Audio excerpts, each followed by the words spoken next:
18 जुलै रोजी कश्यपी धरण परिसरात हर्सूल पोलिसांनी नाकाबंदी केली होती। त्याचवेळी क्रेटा आणि महिंद्रा XUV 500 ही दोन संशयित वाहनं भरधाव वेगानं आली।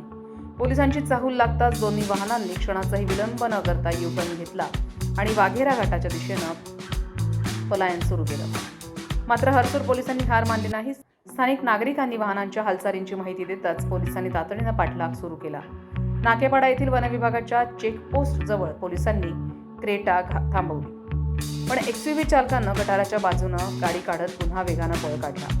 यानंतर सुरू झाला अक्षरशः सिनेस्टाईल थरार।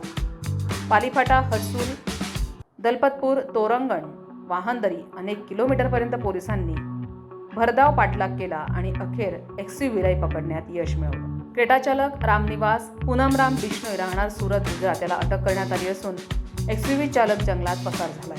या कारवाईत 23,48,540 रुपयांचा मुद्देमाल जप्त करण्यात आला। हर्सूल पोलीस ठाण्यात 2 गुन्हे दाखल करण्यात आले।